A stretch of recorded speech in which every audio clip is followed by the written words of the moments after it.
ابتدا ہے رب جلیل کے ببرکت نام سے جو دلوں کے بھید خوب جانتا ہے۔ تمام ویورز کو السلام علیکم۔ دوستو، آج ہم سیر کرنے والے ہیں دنیا کے ایک ایسے کنٹری کی جو اتنا امیر ہے کہ اس کی 1/3 آبادی ملٹی ملینئر ہے، یا اس کا شہری بننے کے لیے ارب پتی ہونا ضروری ہے۔ یہ پوری دنیا کا امیر ترین کنٹری ہے، دنیا کی سب سے پرتعیش یاٹس کا گھر ہے، مشہور F1 گرینڈ پری کی میزبانی کرتا ہے۔ جہاں بھی آپ یہاں مڑتے ہیں آپ کو محسوس ہوتا ہے جیسے آپ جیمز بانڈ فلم میں کام کر رہے ہیں۔ اچھی خبر یہ ہے یہ خوبصورت بھی ہے اور بہت چھوٹا بھی، جو کہ صرف ½ کلومیٹر چوڑا اور تقریباً 4 کلومیٹر لمبا ہے۔ یہ اصل میں ویٹیکن کے بعد دنیا کا دوسرا سب سے چھوٹا ملک ہے، یہاں تک کہ یہ نیو یارک شہر کے سینٹرل پارک سے بھی چھوٹا ہے، جسے آپ صرف آدھے گھنٹے میں پیدل گھوم سکتے ہیں۔ اور بری خبر یہ ہے کہ انتہائی مہنگا ہے۔ یہاں ایک دن جم کرنے کی فیس 150 یورو ہے، یعنی یہاں عام بندہ تو سٹے نہیں کر سکتا۔ لوگ روز ٹرین کا سفر کر کے دوسرے ممالک کے ہوٹل میں ٹھہرتے ہیں۔ یہاں کی فی کس آمدنی 4.5 کروڑ کے قریب ہے۔ ایک چیز جو یہاں سب سے زیادہ سننے کو ملتی ہے وہ ہے بونجور، جس کا مطلب ہے ہیلو۔ اسپائڈر ٹی وی پر نئے آنے والوں کو وش آت کے شوخص جو بھلی کرے آیا پخیر راغلے مرحبا جی آئینو خوش آمدید اور ویلکم۔ موناکو، جو باضابطہ طور پر پرنسپلٹی آف موناکو کہلاتا ہے، نیس فرانس اور جنیوا اٹلی کے شہروں کے درمیان یہ ایک چھوٹی سی خود مختار شہری ریاست اور مائکرو اسٹیٹ ہے۔ میپ پر نظر دوڑائیں تو اس کی سرحد شمال، مشرق اور مغرب میں فرانس اور جنوب میں بحیرہ روم پر فرانسیسی رویرا پر واقع ہے۔ موناکو کا رقبہ 2 مربع کلومیٹر سے زیادہ ہے، جس کی ساحلی پٹی تقریباً 4.1 کلومیٹر تک پھیلی ہوئی ہے۔ پوری دنیا سے لوگ اپنی دولت کو اڑانے اور ٹھکانے لگانے کے لیے فائنلی شو آف کے لیے یہاں آتے ہیں، اور سپر کارز اور لگژری یاٹس ہر طرف نظر آتی ہیں۔ ادھر پہنچ کر ایسا لگتا ہے جیسے فاسٹ اینڈ فیوریس کی شوٹنگ چل رہی ہے۔ جی ڈی پی کے بارے میں بتا دوں، اس کی فی کس آمدنی تقریباً $1,83,000 ہے، جو اسے دنیا کے امیر ترین ممالک میں سے ایک بناتی ہے۔ کیونکہ یہ ملک اپنی رازداری کے قوانین کے لیے جانا جاتا ہے اور بہت سے باشندے اپنی مالی معلومات کو عوامی طور پر ظاہر نہیں کرتے۔ 2021 میں موناکو میں ایک اندازے کے مطابق 41 ارب پتی مقیم تھے، تاہم یہ بات قابل غور ہے کہ یہ محض ایک تخمینہ ہے اور موناکو میں رہنے والے ارب پتیوں کی اصل تعداد مختلف ہے۔ تو سوال پیدا ہوتا ہے کہ موناکو پیسے کیسے کماتا ہے؟ موناکو کی آمدنی پیدا کرنے کے کئی طریقے ہیں۔ پہلے نمبر پر آتا ہے گیمنگ یا gambling. Casino D Monte Carlo دنیا کے سب سے مشہور کسینو میں سے ایک ہے اور موناکو کی معیشت میں ایک بڑا حصہ دار ہے۔ کسینو دنیا بھر کے منی لانڈروں کے لیے ہیون کا درجہ رکھتے ہیں۔ دنیا کے کرپٹ سیاستدان، جرنیل اور 2 نمبر ذرائع سے مال بنانے والے یہاں لگژری یاٹ میں پیسے بھر کر لاتے ہیں، کسینو میں جوا کھیلتے ہیں اور ان کو ڈاکومنٹ بنا کر دے دیا جاتا ہے کہ اس نے یہ پیسے کسینو میں جیتے ہیں۔ اب بلیک منی وائٹ ہو جاتی ہے۔ یہی موناکو کی آمدنی کا سب سے بڑیا ذریعہ ہے۔ دوسرا بڑا ذریعہ ہے real estate.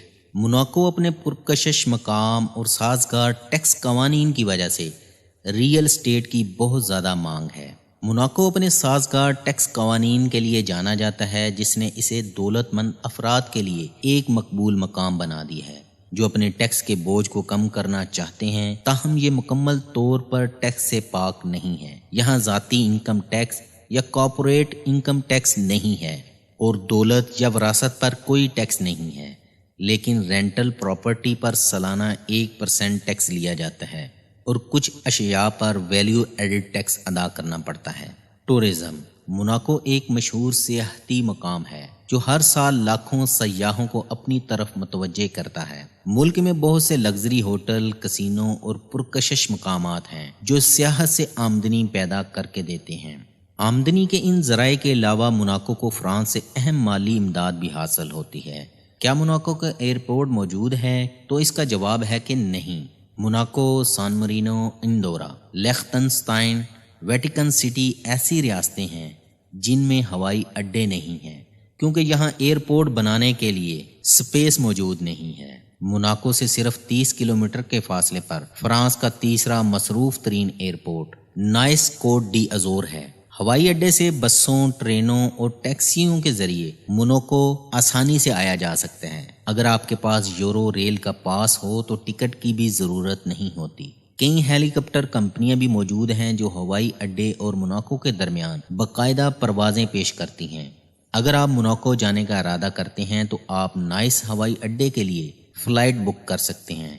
Can you enter Monaco from France without a passport? Monaco ایک خود مختار ریاست ہے اور یورپی یونین کا رکن ہے، لیکن یہ شینگن ایریا کا حصہ نہیں ہے۔ اس کا مطلب ہے فرانس اور موناکو کے درمیان سرحد پر پاسپورٹ کنٹرولرز موجود ہیں اور مسافروں کو داخل ہونے کے لیے پاسپورٹ پیش کرنے کی ضرورت ہے۔ اگر آپ کسی ایسے ملک کے شہری ہیں جو یورپی یونین یا یورپی اکنامک ایریا کا رکن ہے تو آپ قومی شناختی کارڈ کے ساتھ موناکو میں داخل ہو سکتے ہیں۔ How much is cost a mile in Monaco? عام طور پر موناکو میں کھانے کی قیمت بہت سے دوسرے ممالک کے مقابلے میں زیادہ ہونے کا امکان ہے۔ اعداد و شمار کے مطابق 2021 میں موناکو کے ایک درمیانی رینج والے ریسٹوران میں کھانے کی اوسط قیمت تقریباً 40 یورو فی شخص تھی۔ موناکو ایک امیر اور خوشحال ملک کے طور پر جانا جاتا ہے اور ملک میں غربت کوئی بڑا مسئلہ نہیں ہے، اسی لیے یہاں کوئی بھی بے روزگار نظر نہیں آتا۔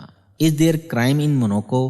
کسی بھی دوسرے ملک کی طرح موناکو میں بھی لیول آف کرائم ہے، کیونکہ اس ملک کا main source of income gambling ہے، اسی وجہ سے دھوکہ دہی تو ہوگی۔ ملک میں بہت سے دوسرے ممالک کے مقابلے میں جرائم کی شرح کم ہے اور اسے عام طور پر رہنے اور دیکھنے کے لیے ایک محفوظ ملک سمجھا جاتا ہے۔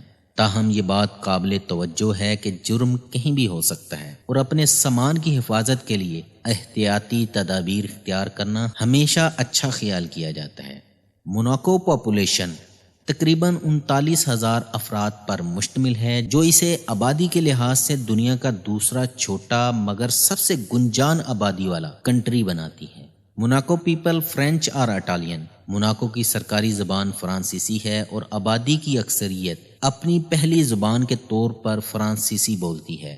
17% لیگورین ایک اطالوی زبان بولتے ہیں اور 15% آکسیٹن زبان بولتے ہیں۔ انگریزی بھی عام استعمال ہوتی ہے، اس لیے آبادی کی اکثریت فرانسیسی یا اطالوی نسل کی ہے، لیکن موناکو فرانس یا اٹلی کا حصہ نہیں ہے۔ موناکو ہسٹری کے بارے میں بتا دوں۔ موناکو کی ایک لمبی اور بھرپور تاریخ ہے جو 6 صدی قبل مسیح کی ہے، جب اس کی بنیاد یونانی فوسیانز سمندری لوگوں نے رکھی تھی۔ اپنی پوری تاریخ میں موناکو پر متعدد مختلف طاقتوں کی حکومت رہی ہے، جن میں رومی، جینیوز اور فرانسیسی شامل ہیں۔ 19ویں صدی کے آخر میں موناکو نے فرانس سے آزادی حاصل کی تھی اور خود کو ایک خود مختار ریاست کے طور پر قائم کیا۔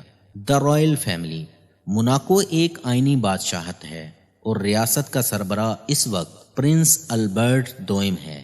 گریمالڈی شاہی خاندان پچھلے 700 سال سے زائد عرصے سے ملک پر حکومت کر رہا ہے۔ کلچر۔ موناکو کی ایک بھرپور اور متنوع ثقافت ہے جو فرانسیسی تاریخ سے متاثر ہے۔ چھوٹے سائز کے باوجود ایک متحرک ثقافت اور دلچسپی کے متعدد مقامات ہیں جو پوری دنیا سے آنے والوں کو اپنی طرف متوجہ کرتے ہیں، جیسے موناکو اوپیرا، موناکو بیلے، موناکو فلہارمونک، اوشیانو گرافک میوزیم، دی پرنس پیلس اور موناکو گرینڈ پری شامل ہیں۔ موناکو فلیگ سرخ اور سفید 2 افقی بینڈوں پر مشتمل ہے، جو کہ موناکو کے حکمران خاندان گریمالڈی خاندان کے روایتی رنگ ہیں، اور یہ انڈونیشیا، پولینڈ اور سنگاپور کے جھنڈوں سے ملتے جلتے ہیں۔ تاہم طول و عرض کے تناسب اور ہر جھنڈے پر استعمال ہونے والے سرخ رنگ کے شیڈ میں کچھ فرق ہیں۔ پولینڈ کے جھنڈے کا ڈیزائن تو موناکو کے جھنڈے جیسا ہی ہے، لیکن رنگ ایک دوسرے سے الٹ ہیں۔ سنگاپور کے جھنڈے میں 1 ہلال اور 5 ستارے بھی شامل ہیں۔ What is the average house price in Monaco? Monaco میں ریئل اسٹیٹ مارکیٹ بہت زیادہ ہے اور ریئل اسٹیٹ کی قیمتیں دنیا میں سب سے زیادہ ہیں۔ 2021 میں ایک گھر کی اوسط قیمت تقریباً 2.2 ملین سے لے کر 6 ملین یورو تک تھی، یعنی سب سے چھوٹا گھر 50 کروڑ روپیز سے شروع ہوتا ہے۔ How much is rent in Monaco? ملک میں مکانات کی زیادہ مانگ اور دستیاب جائیدادوں کی محدود فراہمی کی وجہ سے کرائے کافی زیادہ ہیں۔ اعداد و شمار کے مطابق 2021 میں ایک بیڈ روم کے اپارٹمنٹ کا اوسطاً ماہانہ کرایہ تقریباً 4000 یورو تھا، جبکہ 3 بیڈ روم والے اپارٹمنٹ کا اوسط ماہانہ کرایہ تقریباً 9000 یورو تھا۔